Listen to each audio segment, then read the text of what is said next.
चलिए मेरे प्यारे छात्र छात्राओं, आज हम बिहार विद्यालय परीक्षा समिति संबंधित 2023 में आने वाले राजनीतिक विज्ञान से संबंधित कुछ प्रश्न को उत्तर सहित बता रहे हैं, आपको समझाने का प्रयास करेंगे।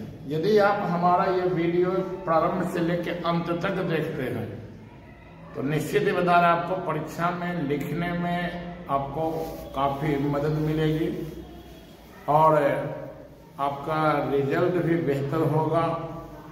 और ये 2023 के लिए VVI प्रश्न ध्यान रखना है। तो इसके अलावा भी कई सारे प्रश्न का उत्तर हमारे द्वारा बता रहे हैं, आपको समझाया जाएगा, जो अगले एपिसोड में हम लेके आएंगे। पहला इसको देखिए, हमने महामैराथन दौड़ प्रारंभ किया 12th को लेकर के। तो आज तो हम कुछ प्रश्न लेके आ रहे हैं, लेकिन अगले एपिसोड में कई सारे प्रश्न आएंगे। हो सकता है वीडियो बता रहे हैं आपका लंबा भी होगा, इससे मतलब नहीं है। हो सकता है 1.5 घंटा 2 घंटा का भी वीडियो रहे। आप अगर प्रारंभ से अंत तक देख लेते हैं तो निश्चित ही आपका 6 फरवरी 2023 का दिन आपके लिए स्वर्णिम दिन होगा। वो दिन याद आएगा हॉल में कि क्या सर ने वीडियो डाला और किस तरह समझाया कि हमने इसको अच्छी तरह लिख करके यानी अपने आप को संतुष्ट कर लिया। बाकी जो विद्यार्थी हमसे क्लास किए हैं, पढ़े हैं, तो उनको मालूम है ये प्रश्न उनके कॉपी में भी है, और नहीं है तो यहाँ से वे कवर करें। तो चलिए पहला प्रश्न देखते हैं। अब हम पहले प्रश्न की बात करते हैं जो कि VVI है। प्रश्न कहता है संविधान और संविधानवाद क्या है? संविधान और संविधानवाद क्या है?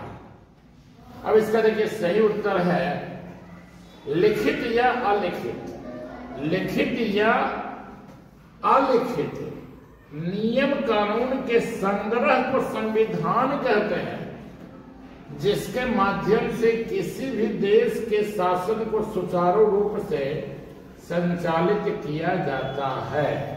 तो आपने देखा कि संविधान क्या है? वैसा दस्तावेज जो लिखित या अलिखित नियम कानून का संग्रह है, जिसके माध्यम से किसी भी देश में शासन व्यवस्था को सुचारू रूप से संचालित किया जाता है, इसे संविधान कहते हैं। अब यहाँ पे पैराग्राफ चेंज करेंगे। जबकि लिखित या लिखित संविधान के नियमानुसार देश में शासन को सुचारू रूप से संचालित करना ही संविधानवाद कहलाता है। कितना देखिए सटीक उत्तर है। अब दुनिया का कोई भी देश है, लोकतांत्रिक राष्ट्र है, संवैधानिक राष्ट्र है, तो वहां शासन का आधार संविधान है। संविधान के माध्यम से ही शासन को सुचारू रूप से संचालित किया जाता है। यानी हम कह सकते हैं हमारी सरकार भी संविधान के माध्यम से यानी कानून बनाती है। हमारी सरकार भी संविधान को आधार बनाकर, यानी संविधान को आधार मानकर कानून का निर्माण करती है, जनता के कल्याण के लिए योजनाओं का निर्माण करती है। तो देखिए हम लाइन है, जबकि लिखित या अलिखित संविधान के नियमानुसार, देखिए मेन पॉइंट है संविधान के नियमानुसार देश में शासन को सुचारू रूप से संचालित करना ही संविधानवाद कहलाता है। ये उत्तर कंप्लीट। फिर से एक बार हम आ जाते हैं। लिखित या अलिखित नियम कानून के संग्रह को संविधान कहते हैं, जिसके माध्यम से किसी भी देश के शासन को सुचारू रूप से संचालित किया जाता है। जबकि लिखित या अलिखित संविधान के नियमानुसार देश में शासन को सुचारू रूप से संचालित करना संविधानवाद कहलाता है। आप इसे हेडफोन लगा करके भी आराम से मजे से सुन सकते हैं और ये आपके दिमाग में चला जाएगा। अब अगला प्रश्न में हम देख आते हैं। अगला प्रश्न विद्यार्थी, संप्रभुता क्या है? इसको अंग्रेजी में सोवर्डिनिटी कहते हैं। हम सबको मालूम है कि यही संप्रभुता हमारे देश को अंग्रेजी शासनकाल में प्राप्त नहीं था। संप्रभुता हमें 15 अगस्त 1947 ईस्वी को प्राप्त हुई और हमारा देश स्वतंत्र हो गया। अब हमारे देश की सरकार जो है कोई भी कार्य करने में बिल्कुल बता रहे हैं स्वतंत्र है। हमारे देश की शासन व्यवस्था में किसी भी दुनिया के देशों का, देखिए, संप्रभुता का मतलब निर्णय लेने की सर्वोच्च शक्ति से, अर्थात यही संप्रभुता भारत को 15 अगस्त 1947 ईस्वी को ईस्वी में अंग्रेजों से प्राप्त हुआ। भारतीय संविधान के अनुसार भारत में निर्णय लेने की शक्ति जनता को प्राप्त है, क्योंकि संप्रभुता जो है हमारे देश में जनता को प्रदान किया गया। और आपको पता है कि जनता के प्रतिनिधि के माध्यम से इस संविधान का निर्माण हुआ। तो संप्रभुता संविधान में निहित है, लेकिन उस संविधान को संप्रभुता कहां से प्राप्त हुई? जनता से प्राप्त हुई। और जनता के संप्रभुता के आधार पर ही भारत में किसी प्रकार का संवैधानिक निर्णय लिया जाता है। यहाँ समझना है कि हमारे देश में समय समय पर चुनाव होती है, चुनाव में जनता भाग लेती है, तो जनता के मतों के आधार पर सरकार का गठन होता है। वही सरकार फिर हमारे देश के विकास के लिए संवैधानिक निर्णय लेता है। तो अब यहाँ पे देखते हैं फिर से एक बार, कहता है संप्रभुता का मतलब निर्णय लेने की सर्वोच्च शक्ति से है, अर्थात यही संप्रभुता भारत को 15 अगस्त 1947 ईस्वी में अंग्रेजों से प्राप्त हुआ। भारतीय संविधान के अनुसार भारत में निर्णय लेने की शक्ति जनता को प्राप्त है। जनता के संप्रभुता के आधार पर ही भारत में किसी प्रकार का संवैधानिक निर्णय लिया जाता है। इस तरह देश के शासन व्यवस्था में किसी भी बाहरी देशों का हस्तक्षेप नहीं होना संप्रभुता कहलाता है। इसीलिए भारत संप्रभुत्व संपन्न राष्ट्र है। अगर आप कॉपी पे व्यवस्थित तरीके से इस तरह लिख देते हैं तो 2 में 2 नंबर आपको मिलेगा। पर लिखने के क्रम में आपको शब्द में शुद्धिकरण का भी ध्यान रखना है और फ्रेश लिखना। देखिए यहाँ पे जैसे हमने छोड़ा है पैराग्राफ, ऐसे भी छोड़ना है, तभी आप 100% मार्क्स ला सकते हैं। तो चलिए संप्रभुता की आपको पता है, यहाँ पे देखिए मेन कोटेशन है निर्णय लेने की सर्वोच्च शक्ति से। अब क्या हुआ, हमारा देश जो है निर्णय लेने के लिए स्वतंत्र है। कोई भी बाहरी देश हमारे देश के शासन व्यवस्था में हस्तक्षेप नहीं कर सकता। यही तो संप्रभुता है और यही संप्रभुता हमारी बता रहे अंग्रेजों ने छीन रखा था। अंग्रेजों ने बता रहे हमारे देश के ऊपर शासन किया, अपने ढंग से किया। अब अंग्रेज नहीं, अब हम लोग अपने अनुसार यहाँ शासन कर रहे हैं। तो चलिए अगला प्रश्न देखिए। अगला प्रश्न कहता है धर्मनिरपेक्षवाद या धर्मनिरपेक्षता का क्या अर्थ है। अगर प्रश्न आता है कि धर्मनिरपेक्षवाद क्या है, यह प्रश्न आता है धर्मनिरपेक्षता से आप क्या समझते हैं। इतना सिंपल देखिए, साधारण है। धर्मनिरपेक्षवाद या धर्मनिरपेक्षता का मतलब जिस देश में संविधान द्वारा सभी लोगों को कोई भी धर्म मानने की आजादी प्रदान किया जाता है, यानी लोगों को अपनी इच्छानुसार धर्म मानने की आजादी प्रदान करना कहता, अर्थात जहां लोग अपनी इच्छानुसार धर्म का पालन करते हैं। इसके साथ ही शासन का संबंध किसी विशेष धर्म से नहीं होता, बल्कि सभी लोगों को शासन में समान रूप से भागीदारी प्रदान की जाती है। इसे धर्मनिरपेक्षता कहते हैं। हमारा भारत धर्मनिरपेक्ष राष्ट्र, इतना लिखना है। तो धर्मनिरपेक्षता का मतलब है कि हमारे देश में जो हमारी शासन व्यवस्था है, जो हमारा संविधान है, उस संविधान का धर्म से कोई लेना देना नहीं है, बल्कि यहाँ सभी लोगों को अपनी इच्छा अनुसार धर्म मानने की आजादी प्रदान करना है। और यहाँ तक लोगों के धर्म की रक्षा करने का भी दायित्व संविधान को सौंपा गया। अगर हम किसी को बलपूर्वक कहते हैं कि तुम अपने धर्म का परिवर्तन कर लो, तो यह भी धर्मनिरपेक्षता का उल्लंघन है। इसीलिए अपनी इच्छा अनुसार धर्म मानने की आजादी प्रदान करना, शासन में समान रूप से लोगों को भागीदारी प्रदान करना, ये धर्मनिरपेक्षता कहलाता है। और हमारा राष्ट्र जो है धर्मनिरपेक्ष राष्ट्र का उदाहरण है। इसी तरह अमेरिका भी देखिए धर्मनिरपेक्ष राष्ट्र है, नेपाल भी आपका धर्मनिरपेक्ष राष्ट्र है, लेकिन बगल का पाकिस्तान धर्मनिरपेक्ष नहीं बल्कि धर्म सापेक्ष है। क्यों? क्योंकि वहां का जो संविधान है वह इस्लाम की शरीयत के अनुसार बनाया गया है। तो बच्चों आपने बता रहे यहाँ पे समझ लिया और इसको इत्मीनान से बता रहे, अगर आप सुनते हैं तो ये आपका कमांड हो गया। अब आराम से आप लिख सकते हैं कि धर्मनिरपेक्षवाद या धर्मनिरपेक्षता का मतलब जिस देश में संविधान द्वारा सभी लोगों को कोई भी धर्म मानने की आजादी प्रदान किया जाता है, या जहां लोगों को अपनी इच्छा अनुसार धर्म मानने की आजादी दी जाती है।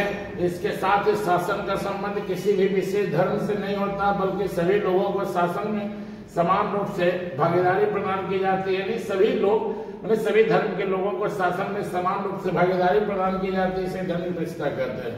तो चलिए अगला प्रश्न देखिए। अब अगला प्रश्न भी इंपॉर्टेंट है, क्योंकि ये बिहार विद्यालय परीक्षा समिति ने पूछा है और 2023 में प्रबल संभावना, हम जितना भी आपको बता रहे हैं ये सब प्रबल संभावना वाले प्रश्न है।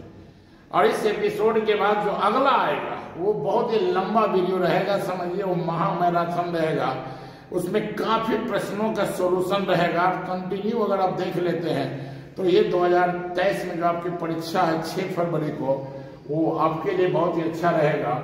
और जो विद्यार्थी क्लास नहीं कर पाए, हमसे नहीं पढ़ सके, तो वे भी देख लेते हैं, उनके लिए भी बेहतर होगा। और ऐसे जिन्होंने क्लास किया तो उनको तो समझ में कहीं भी बता रहे कोई दिक्कत नहीं होगी, क्योंकि वे हमारे लैंग्वेज से अवगत है। और अधिक से अधिक दोस्तों तक शेयर करें, जितना आप इस वीडियो को शेयर कर सकते हैं वो आप फायदेमंद रहेगा। देखिए अगला आर्थिक न्याय क्या है। कहता आर्थिक न्याय का मतलब जब किसी राज्य समाज में उत्पादन संबंधित संसाधनों का न्यायपूर्ण वितरण नहीं होता तो उसे आर्थिक असमानता की संज्ञा दी जाती है। इस तरह प्रत्येक समाज व राज्य में आर्थिक संसाधनों का न्यायपूर्ण वितरण ही आर्थिक न्याय कहलाता है। जैसा कि भारतीय संविधान में अनुच्छेद 16 के तहत समाज में रहने वाले सभी जाति धर्म वर्ग लोगों को समान रूप से नौकरियों में अवसर प्रदान करना आर्थिक न्याय का उदाहरण है। देखेंगे आर्थिक न्याय क्या कह रहा है। दुनिया में कोई भी ऐसा समाज नहीं है जो आर्थिक असमानता को समानता में बदल दे, बल्कि आर्थिक असमानता को कम किया जा सकता है। हम कह सकते हैं कि आर्थिक असमानता को कम करना ही आर्थिक न्याय कहलाता है।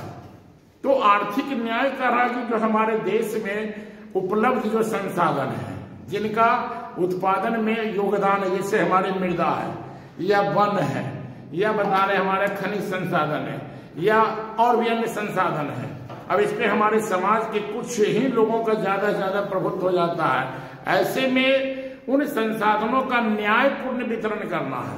हम कह सकते हैं जो संसाधन का केंद्रीकरण है कि कुछ ही लोगों के हाथ में अधिक से अधिक बता रहे हैं संसाधन उपलब्ध है, मौजूद है, उनसे लेकर के हम अधिकांश लोगों तक उसे हमें पहुंचाना है। तो संसाधन का विकेंद्रीकरण करना आर्थिक न्याय कहलाता है। तो संसाधनों की जो असमानता है उस असमानता को कम करना आर्थिक न्याय कहलाता है। तो यहाँ पे समझ लेते, देखिए आर्थिक न्याय का मतलब जब किसी राज्य समाज में उत्पादन संबंधित अरे प्रोडक्शन रिलेटेड का उत्पादन संबंधित संसाधनों का न्यायपूर्ण वितरण नहीं होता। न्यायपूर्ण वितरण नहीं होता। कुछ के पास 5000 बीघा जमीन है, कुछ के पास 10,000 बीघा जमीन है, कुछ के पास 100 बीघा जमीन है, किसी के पास 200 बीघा और किसी के पास तो बता रहे 1 कट्ठा भी नहीं है, भूमिहीन है। तो इसी को कहते हैं असमान वितरण। तो कहता है न्यायपूर्ण वितरण नहीं होता है तो उसे आर्थिक असमानता की संज्ञा दी जाती है। इस तरह प्रत्येक समाज व राज्य में आर्थिक संसाधनों का न्यायपूर्ण वितरण ही आर्थिक न्याय कहलाता है। देखिए मेन आंसर का यहाँ थीम है, आर्थिक संसाधनों का न्यायपूर्ण वितरण ही आर्थिक न्याय कहलाता है। जैसा कि भारतीय संविधान में अनुच्छेद 16 के तहत समाज में रहने वाले सभी जाति धर्म वर्ग लोगों को समान रूप से नौकरी में अवसर प्रदान करना आर्थिक न्याय का उदाहरण है। अनुच्छेद 16 जो हमारा है वो आर्थिक न्याय का उदाहरण प्रस्तुत करता कि सरकारी नौकरियों में समान नियोजन का अवसर प्रदान करना। तो ये आर्थिक न्याय देखिए, आर्थिक न्याय, सामाजिक न्याय, राजनीतिक न्याय, इनमें से एक क्वेश्चन तो आपका इंपोर्टेंट है और ये आर्थिक न्याय इस बार 23 में पूछे जाने की प्रबल संभावना है। और फिर हम लोग सामाजिक न्याय की भी बात करेंगे। समाज के कमजोर पिछड़े वर्ग लोग जो हैं इनको बता रहे हम समाज के शासन की मुख्य धारा में जोड़ना है। इन्हें हमें आर्थिक रूप से, शैक्षणिक रूप से, राजनीतिक रूप से इन्हें सबल करना ही सामाजिक न्याय कहलाता है। तो राजनीतिक न्याय और समाज के कमजोर पिछड़े वर्ग जो शासन से वंचित है उन्हें शासन में भागीदारी प्रदान करना राजनीतिक न्याय कहलाता है। और इसी राजनीतिक न्याय का उदाहरण जो है, हमारे राज्य में महिलाओं को जो आरक्षण प्रदान किया गया 50%, हमारे राज्य में अति पिछड़ा वर्ग को जो आरक्षण प्रदान किया गया स्थानीय निकाय में, और फिर देश के जो लोकसभा है, राज्य में विधानसभा है, उसमें समाज के दलित और आदिवासी वर्ग के लोगों को बता रहे हैं जो उनका आरक्षण प्रदान किया गया, सरकारी नौकरियों में आरक्षण प्रदान किया जाना। तो यहाँ पे देख रहे हैं कि जब हम राजनीतिक रूप से यानी शासन में जब उन्हें भागीदारी प्रदान करते हैं तो राजनीतिक न्याय है। तो इस पे हम वीडियो हम लेके आएंगे हैं और महामैराथन में उसकी चर्चा होगी। तो आर्थिक न्याय इंपॉर्टेंट है, ध्यान रखना है। जितने भी प्रश्न हो रहे सभी DBI प्रश्न हो रहे हैं। और देखिए अगला एक प्रश्न है, धन विधेयक क्या है? काफी विद्यार्थियों को लगता है कि भाई धन विधेयक है क्या।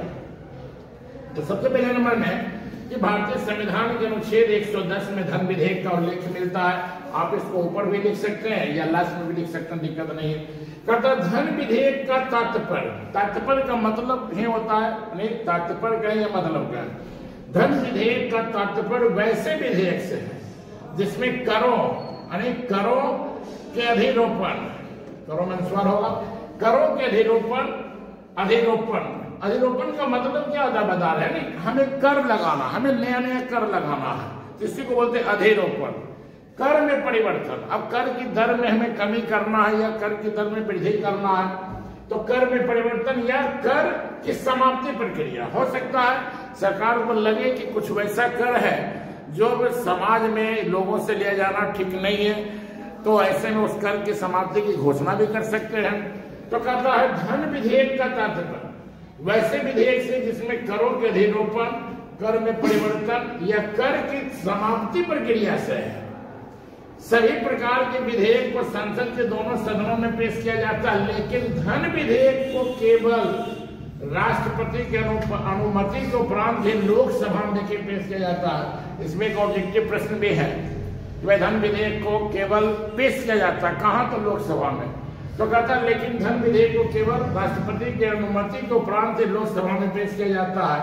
इसके साथ ही धन विधेयक के मामले में राज्यसभा को कोई शक्ति प्राप्त नहीं है, जबकि राज्यसभा 14 दिनों तक धन विधेयक को रोक कर रख सकती है। इसके बावजूद भी धन विधेयक पारित माना जाता है। भारतीय संविधान के अनुच्छेद 110 में धन विधेयक का उल्लेख मिलता है। इतना लिखने पर 2 नंबर आपका फिक्स, 1 छटांक भी नहीं कटेगा।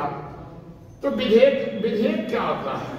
आप जानते हैं कि हमारे देश की जो संसद है, लोकसभा राज्यसभा, यह हमारे राज्य की जो विधानसभा और विधान परिषद है, क्योंकि हमारे राज्य में तो 200 द्विसंगात्मक व्यवस्था है। भारत के 6 से राज्य है जहां द्विसंगात्मक व्यवस्था है, उत्तर प्रदेश, जम्मू कश्मीर, कर्नाटक, महाराष्ट्र, आंध्र, तेलंगाना। तो हमारे जो राज्य की विधायिका है, इस विधायिका में जो प्रस्ताव लाया जाता है वो प्रस्ताव ही विधेयक कहलाता है। जब वो प्रस्ताव पारित हो जाती है, जब विधानमंडल का मुहर लग जाता है, और विधानमंडल में विधानसभा, विधान परिषद और राज्यपाल शामिल होते हैं। जैसे संसद में हम कहेंगे लोकसभा, राज्यसभा, राष्ट्रपति शामिल होते हैं। तो यदि राष्ट्रपति का मुहर लग गया, राज्यसभा लोकसभा के बाद राष्ट्रपति का मुहर लग गया, तब वह विधेयक बन गया, कानून, एक्ट में बदल गया। वैसे ही राज्य में जब विधान सभा पारित कर दे, विधान परिषद पारित कर दे, और जब राज्यपाल का मुहर लग जाए, तो वह राज्य में लाया गया जो विधेयक है वो कानून बन जाती है, और फिर वह कानून बता रहे हैं लागू कर दी जाती है, जिससे फिर उस कानून का लोगों को फायदा मिलता है। उदाहरण के लिए सन 2006 ईस्वी में बिहार पंचायती राज अधिनियम के तहत महिलाओं को 33% आरक्षण को बढ़ा करके 50% किया गया, और वह जो 50% किया गया बता रहे हैं तो वह संवैधानिक रूप से किया गया। अब वह क्या कानून बन गया है। अब जब भी देखते हैं स्थानीय निकाय में जब चुनाव होते हैं, पंचायत या नगर पालिका में, तो इनका 50% क्या रिजर्व सीट है। तो यहाँ पे बच्चों समझ लीजिए धन विधेयक क्या है। यहाँ धन देखिए, मनी बिल इसको कहता है, मनी बिल। अब जानते हैं धन विधेयक के मामले में कोई विधेयक धन विधेयक है या नहीं, इसका अंतिम निर्णय कौन करता है? तो लोकसभा का अध्यक्ष करता है। जो लोकसभा के स्पीकर होते हैं उनके पास से पावर होती है। तो धन विधेयक का तात्पर्य वैसे विधेयक से है जिसमें करों के अधिरोपण, कर में परिवर्तन या कर की समाप्ति प्रक्रिया से है। ये लाइन इंपॉर्टेंट है, ये देखिए मेन बता रहे आपका इंपोर्टेंट। अगर आप इतना भी लिख दिए तो अगर योग्य टीचर होंगे जांचने वाले, वो आपको नंबर दे ही देंगे। लेकिन थोड़ा सा और आप इसमें बता रहे हैं, एक्सप्लेनेशन करते हैं, थोड़ा सा और आप लिखते हैं, क्योंकि शब्द सीमा भी दे रखा, 50 से 60 वर्ड की बात कह दिया है, तो 2 नंबर का है, तो हम एक लाइन में भी लिखेंगे तो उत्तर तो मिल ही रहा, लेकिन थोड़ा सा शब्द सीमा को भी देखेंगे और ज्यादा विस्तार भी नहीं करना है। तो धन विधेयक का तात्पर्य वैसे विधेयक से जिसमें करों के अधिरोपण, कर में परिवर्तन या कर की समाप्ति प्रक्रिया से है, सभी प्रकार के विधेयक को संसद के दोनों सदनों में पेश किया जाता है, लेकिन धन विधेयक को केवल राष्ट्रपति की अनुमति को प्राप्त, अरे राष्ट्रपति की जो राष्ट्रपति हैं उनकी अनुमति के उपरांत ही लोकसभा में पेश किया जाता है। इसके साथ ही धन विधेयक के मामले में राज्यसभा को कोई शक्ति प्राप्त नहीं है, जबकि राज्यसभा 14 दिनों तक धन विधेयक को रोक कर रख सकती है। इसके बावजूद भी धन विधेयक पारित माना जाता है। भारतीय संविधान के अनुच्छेद 110 में धन विधेयक का उल्लेख मिलता है। आप इसको कमांड करके कॉपी में लिखने का प्रयास करें और देखिए आपको लगेगा कि हम तो लिख लेते हैं, तो आपके अंदर कॉन्फिडेंस पैदा होगा, परीक्षा भी आपकी अच्छी जाएगी। चलिए अगला क्वेश्चन देखते हैं। अगला प्रश्न क्या आता है, बहुदलीय व्यवस्था क्या है? तो आपको पता है कि पूरे दुनिया में सबसे पहले लोकतंत्र का जन्म जो है आपके बिहार के वैशाली के लिच्छवी से होती है, जहां की दुनिया का पहला लोकतंत्र का उदाहरण मिलता है लिच्छवी गणराज्य से। लेकिन आधुनिक रूप से लोकतंत्र की नींव जो है, हम कह सकते हैं आधुनिक रूप से जो लोकतंत्र का जन्म जो है वह ब्रिटेन में होता है। 1688 ईस्वी में ब्रिटेन में होती है गौरवपूर्ण क्रांति। ये गौरवपूर्ण क्रांति हम इसलिए इसको कहते हैं क्योंकि ये रक्तहीन क्रांति, इसमें किसी भी तरह का रक्तपात नहीं हुआ था, किसी भी तरह का खून खराबा नहीं हुआ, इसीलिए इसको गौरवपूर्ण क्रांति कहते हैं। यही वो क्रांति, इस क्रांति के उपरांत जो वहां राजा का जो बता रहे हैं पावर था, राजा की जो शक्ति थी बता रहे हैं, वह शक्ति बता रहे हैं राजा से कहां दे दी गई, संसद को प्रदान कर दी गई, ब्रिटेन के पार्लियामेंट को मिल गया और ब्रिटेन बन गया दुनिया का बता रहे हैं अरे लोकतांत्रिक राष्ट्र का बता रहे पहला उदाहरण बन गया। पूरे विश्व जगत में अरे आधुनिक रूप से लोकतंत्र की स्थापना ब्रिटेन में होती है। पूरी दुनिया में जो अलिखित संविधान का उदाहरण ब्रिटेन है और पूरे विश्व में लिखित संविधान लिखने वाला अगर कोई देश हुआ पहला, वह यूएसए अमेरिका हुआ और सबसे छोटा संविधान अमेरिका का है, ये ध्यान रखना। तो यहाँ पे हम लोग क्या देख रहे हैं, ब्रिटेन में लोकतंत्र की स्थापना है और लोकतंत्र का प्राण राजनीतिक दल को कहते हैं। पूरे विश्व में 3 तरह की दलीय व्यवस्था का जिक्र हुआ, एक प्रकार का नहीं 3 प्रकार की, एक दलीय, द्विदलीय और तीसरा हो गया बहुदलीय। अब बिहार को कई बार एक दलीय व्यवस्था क्या, 2 दलीय बहुदलीय पूछता है। वह दुनिया का वैसा लोकतांत्रिक देश जहां एक दल की व्यवस्था की गई, एक दल के अलावा दूसरे दल का कोई भी शासन में प्रभुत्व नहीं है, महत्व नहीं है, इससे एक दलीय व्यवस्था वाला देश कहते हैं। इससे हम चीन रूस को रखते हैं। दुनिया का वैसा देश जहां 2 दल है, 2 दल के अलावा तीसरे दल का शासन में महत्व ही नहीं है। अब अमेरिका ब्रिटेन इसके प्रमुख उदाहरण है। अमेरिका में जहां बता रहे हैं आपका डेमोक्रेटिक पार्टी है और अमेरिका में जहां डेमोक्रेटिक है, डेमोक्रेटिक, वही बता रहे दूसरी तरफ रिपब्लिकन पार्टी है, रिपब्लिकन,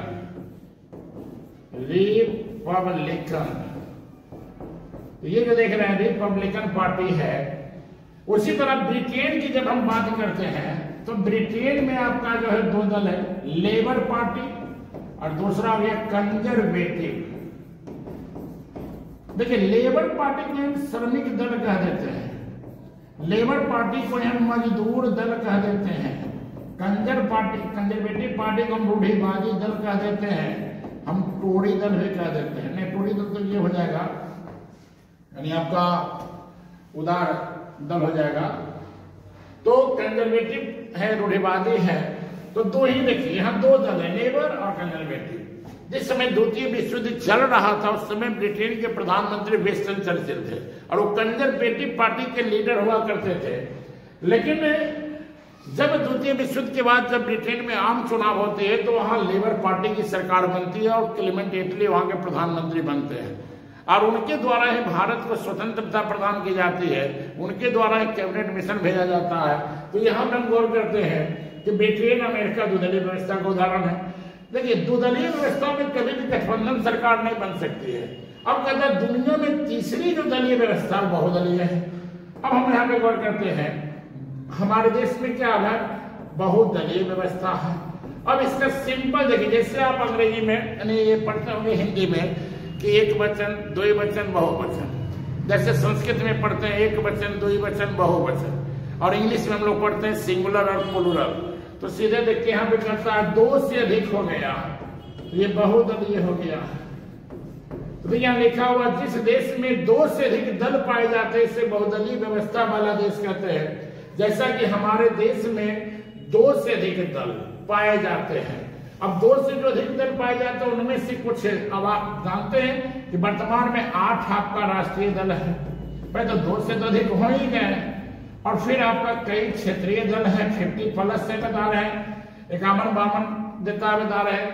तो कितना दल हमारे यहाँ, दो से अधिक दल है, इसीलिए भारत को बहुदलीय व्यवस्था वाला देश कहते हैं। और बहुदलीय व्यवस्था वाले देशों में प्राय गठबंधन सरकार की संभावना बनी रहती है। यानी जब एक दल को सरकार बनाने के लिए बहुमत नहीं मिलता है तो कई दल आपस में मिलकर सरकार बना लेते हैं, इसे गठबंधन सरकार कहते हैं। जैसे देखिए भारत है, पाकिस्तान, नेपाल इत्यादि कह रहे हैं। तो गठबंधन सरकार किसे कहते हैं ये भी कुछ समझ आता है।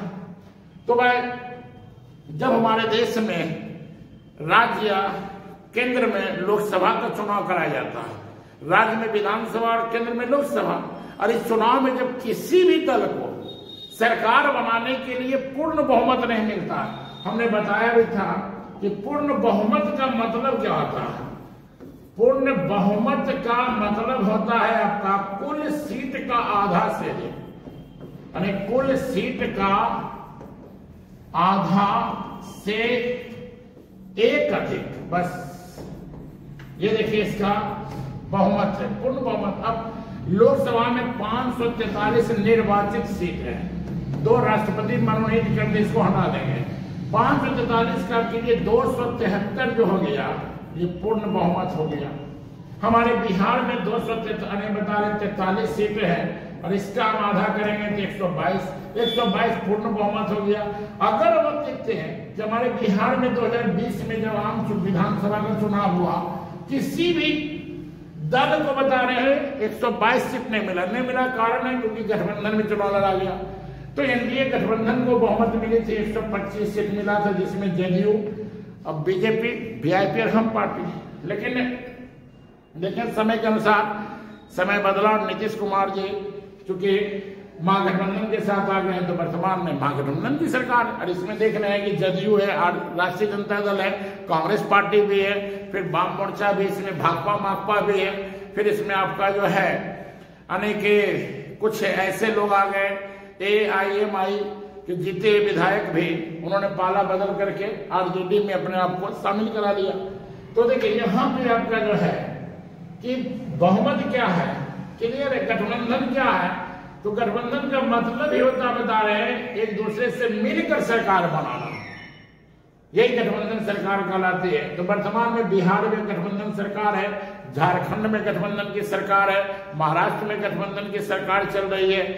तो इस तरह से बता रहे हैं गठबंधन सरकार हमारे देश में समय समय पर देखने को मिला। लेकिन इसकी राजनीति जो शुरुआत होती है वह बता रहे हैं आपका 1989 के बाद, 90 के बाद कहें या 89 के बाद कहें कि तेजी से हमारे देश में बता रहे हैं राज्य से लेकर केंद्र तक गठबंधन का एक प्रचलन चला। और जो बता रहे 2004 तक देखने को मिला, 4 से जो आपका ये 14 से लेकर के जो वर्तमान में देख रहे हैं एनडीए गठबंधन केंद्र में है। लेकिन गठबंधन है, लेकिन बीजेपी को जनता ने पूर्ण मेजोरिटी, पूर्ण बहुमत दे रखा है। तो इस तरह आगे के जो आपका हमारा जो आएगा वीडियो महामैराथन, उसमें हम और भी कई प्रश्न लेके आएंगे सन 2023 की परीक्षा को लेकर के। निश्चित अगर आप हमारा वीडियो देखते हैं तो आपको बता रहे हैं बिहार बोर्ड की परीक्षा में अवश्य सहायता मिलेगी और खुद आप अपने ज्ञान का आकलन करने की आपने क्या पढ़ा, कितना सीखा। चलिए, धन्यवाद।